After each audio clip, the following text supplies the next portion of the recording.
নমস্কার, আগমনীর ক্লাসরুমে আপনাদের স্বাগত জানাই। কিছুদিন আগেই আমি 1972 এর স্টকহোম কনফারেন্স নিয়ে আমি আলোচনা করেছি। একই কথা একটু বারবার বলছি যে যারা নতুন তারা প্লিজ সাবস্ক্রাইব করে দেখবেন, তাহলে পেয়ে যাবেন। আর পুনরায় যদি মনে করেন তাহলে একটু পেছনে গিয়ে বিষয়টা দেখে নিতে পারেন। তো চলে আসি আজকের মূল বিষয়, সেটা হচ্ছে যে স্টকহোমের সফলতা নিয়ে আলাদা করে খুব বেশি কিছু বলার নেই। তার কারণ স্টকহোম আমাদের প্রথম পরিবেশ বিষয়টা আমাদের চোখের সামনে তুলে ধরেছেন এবং পরিবেশ কতটা ইম্পর্ট্যান্ট এবং পরিবেশ ছাড়া যে সাস্টেনেবল ডেভেলপমেন্ট সম্ভব নয়, এই সমস্ত জিনিসগুলো স্টকহোম কনফারেন্সে আমাদের সামনে তুলে ধরেছে। এছাড়া মানবজাতির উন্নয়ন যে পরিবেশ ছাড়া সম্ভব নয়, বা একই সাথে যে মানবজাতির উন্নয়ন সেটা আর্থিক হোক বা সামাজিক হোক, উন্নয়ন ছাড়া যে পরিবেশের উন্নয়ন সম্ভব না, সেটিও কিন্তু আমাদের কাছে তুলে ধরেছে এই স্টকহোম কনফারেন্স। তো তার ফলে কিন্তু আমাদের দেশে সংবিধানে 1976 সালে পরিবেশ বিষয়টি ঢোকে এবং এর মূলেই রয়েছেন একদম আমাদের তৎকালীন প্রধানমন্ত্রী শ্রীমতী ইন্দিরা গান্ধী। তিনি এই স্টকহোম কনফারেন্সের প্রথম সই করেছিলেন এবং পরবর্তীকালে আমাদের দেশে ফিরে এসে তিনি এই ভারতের সংবিধানে পরিবেশ বিষয়টাকে ঢোকান। তো এই সমস্ত বিষয়গুলো আমরা জানি। সুতরাং স্টকহোমের আবারও বলছি যে সফল হয়ে যাওয়া বিষয়টা নিয়ে মানে কোনো আলাদা করে কথা বলার জায়গা থাকে না। এছাড়া আমাদের দেশ কেন, যে কোনো দেশের ক্ষেত্রেই কিন্তু এই বিষয়টি কিন্তু গুরুত্ব পেয়েছে এবং প্রত্যেকটি দেশ তার নিজের মতো করে স্টকহোমের যে সিদ্ধান্তগুলো সেগুলো গ্রহণ করেছে। এবার আমরা চলে আসি যে এ তো হলো স্টকহোমের যে সফল দিকগুলো সেগুলো। স্টকহোমের তাহলে বিফল দিকগুলো কি, অর্থাৎ যেখানে কোথায় গিয়ে স্টকহোমের লিমিটেশনস বা ফেলিয়ার যদি বলি তাহলে সেগুলো কি? প্রথমত হলো যেটা, যে স্টকহোমের যে সিদ্ধান্তগুলো সেগুলো সঙ্গে সঙ্গে কার্যকরী করা সম্ভব হলো না। এক নম্বর সমস্যা এটা। তার কারণ কি? তার কারণ হচ্ছে এর আগে এই বিষয়গুলো নিয়ে কারোর কোনো ধারণা ছিল না। এবার হঠাৎ কোনো বিষয় সম্পর্কে ধারণা হওয়া মাত্রই কাজ করে ফেলাটা একটু কঠিন। তো সেই বিষয়গুলোকে নিয়ে তাদের দেশে পরিকল্পনা করা এবং সেগুলো বাস্তবায়িত করা, এই সব বিষয়টাতে বেশ কিছুটা সময় লেগে যাওয়াতে কিন্তু স্টকহোমের যে বিষয়গুলো নিয়ে সিদ্ধান্ত নেওয়া হয়েছিল তাতে করে কিন্তু খুব বেশি লাভ হলো না। যেমন আমাদের দেশেই সংবিধানে ঢোকাতে গিয়ে 4টি বছর সময় লেগে গেল, তাতে পরিবেশের কিন্তু অনেকটাই ক্ষতি হয়ে গেল এবং আমরা অনেকটাই সেক্ষেত্রে পিছিয়ে পড়লাম। ফলে যে ইমিডিয়েটলি যেটা রেমিডি পাওয়া সেটা কিন্তু আমাদের হলো না। নাম্বার 2 হচ্ছে যে বিভিন্ন দেশের মধ্যে যে ডিসপিউট সেইগুলো বড় প্রকট হয়ে উঠল।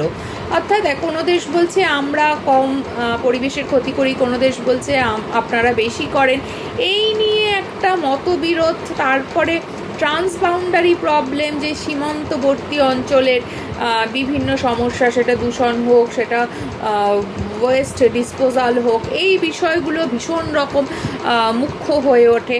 তার ফলে কিন্তু যে উদ্দেশ্যে এই সম্মেলনটা করা সেটা কিন্তু অনেকটাই বিঘ্নিত হয়ে ওঠে। নাম্বার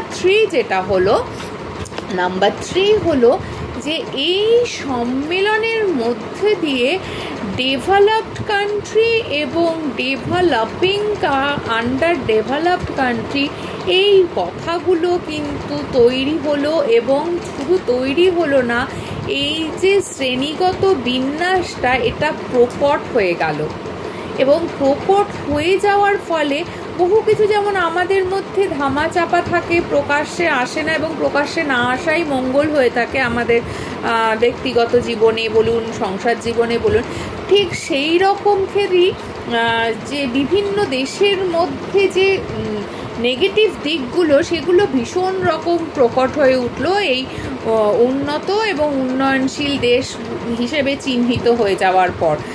নেক্সট যেটা হলো যে এই যে উন্নত এবং উন্নয়নশীল দেশগুলো একে অপরকে আর ভরসার জায়গাটা চির ধরে গেল। তার কারণ কি, উন্নত দেশগুলি বলছে যে আমরা আধুনিক টেকনোলজি ব্যবহার করছি, আমরা যথেষ্ট শিক্ষা রয়েছে, অর্থ রয়েছে, আমরা সেভাবে কিছুই খারাপ করে উঠি না, আমরা ভীষণ পরিবেশ সম্পর্কে সচেতন, কিন্তু ডেভেলপিং কান্ট্রিগুলো সেটা নয়। তো এই বিষয় নিয়ে একটা ভীষণ রকম মতবিরোধের জায়গা তৈরি হয়ে গেল। নেক্সট যেটা হচ্ছে যে এরপর ডেভেলপিং কান্ট্রিরা বলল যে আমাদের প্রচুর রিসোর্স রয়েছে, ডেভেলপ কান্ট্রিরা এগুলো ইউজ করছে এবং বেশিরভাগ ক্ষেত্রেই আমাদের উপেক্ষা করে এগুলো ইউজ করছে। এই নিয়ে একটা মতবিরোধের জায়গা তৈরি হলো। তবে এটাও ঠিক যে ডেভেলপড কান্ট্রির যেমন শিক্ষা, অর্থ, টেকনোলজি এই বিষয়গুলো রয়েছে, পরিবেশ সচেতনতা এই বিষয়গুলো রয়েছে, আবার রিসোর্স কিন্তু সবই ডেভেলপিং কান্ট্রির দিকে আছে। তো সেই নিয়ে একটা সমস্যা তৈরি হয়ে গেল। এরা বলল যে আমরা যদি রিসোর্স না দিই তাহলে তো তোমাদের কিছুই হবে না। তো এই সমস্ত বিষয়গুলো চলে এলো। নেক্সট যে বিষয়টা সেটা হলো যে কমিটমেন্ট কি, যে না বহু দেশ তো কমিট করে গেল যে স্টকহোমে আমরা আমাদের দেশে গিয়ে বিষয়টা কে ইমপ্লিমেন্ট করব, কিন্তু বাস্তবে করতে গিয়ে দেখা গেল হেল অ্যান্ড হেভেন পার্থক্য। যে একটা জিনিসকে নিজের দেশে গিয়ে প্রচলন করতে গিয়ে অনেকগুলো বাধা, অনেকগুলো স্টেপ অতিক্রম করতে হবে, তারপর সেটা পসিবল হবে। তো বহু দেশই কিন্তু ঠিকঠাক করে পেরে উঠলেন না নিজেদের দেশে গিয়ে সমস্ত বিষয়গুলো প্রবর্তন করতে। আর লাস্ট দুটো পয়েন্ট যেটা বলবো, সেই লাস্ট দুটো পয়েন্টের একটা হলো যে বহু দেশকে লয়ের মাধ্যমে ফোর্সফুলি কিন্তু পরিবেশ বিষয়টা মানাতে হচ্ছে সেই দেশের বাসিন্দাদের। আর লাস্ট বিষয় যেটা হচ্ছে সেটা হচ্ছে ল্যাক অফ মনিটরিং। যদিও বা জোরজার করে আইন টাইন তৈরি হলো, কিন্তু সেগুলো যে কন্টিনিউয়াস মনিটরিং করা, দেখা, হ্যাঁ, বা সেগুলো মানার জন্য যে একটা মানসিক প্রস্তুতি তৈরি করে দেওয়া দেশবাসীর মধ্যে, এই বিষয়গুলোর কিন্তু অভাব দেখা দিল। তো সুতরাং বহু ক্ষেত্রেই স্টকহোমকে যদি সফলভাবে ধরিও, কিন্তু তার পেছনে কিন্তু একটা অন্ধকার দিক রয়েই গেল। তার ফলে কি হলো যে বহু জিনিসে কিন্তু আমরা ব্যর্থ রয়ে গেলাম। এবং এই ব্যর্থতার থেকে আমরা তখন কি করলাম, যে প্রত্যেকটা সমস্যাকে নিয়ে আলাদা আলাদা করে কনভেনশন তৈরি করে আমরা সেগুলো মেটানোর চেষ্টা করতে থাকলাম। প্রত্যেকটা কনভেনশন এরপরে কি হলো আমি আপনাদের কাছে অবশ্যই তুলে ধরব। তবে আজকের এই স্টকহোমের বিষয়টা আপনাদের কাছে আমি পুরো একেবারে তুলে ধরেছি। যদি বিষয়টা আপনাদের ভালো লেগে থাকে লাইক, কমেন্ট, শেয়ার করবেন। আর প্লিজ স্কিপ করবেন না, পুরোটা দেখবেন, কারণ না হলে এক ভুল বার্তা যায়। দুই, পরিবেশের প্রতি দায়বদ্ধতা আছে, আর কোনো বিষয় সম্পর্কে ভালো এবং মন্দ দুটো দিকই জানা দরকার। তাই এইটা পুরোটাই প্লিজ দেখবেন। তো ভালো থাকুন, সুস্থ থাকুন, সচেতন থাকুন। আজকে এই পর্যন্তই, কালকে দেখা হবে একটা নতুন কোনো বিষয় নিয়ে।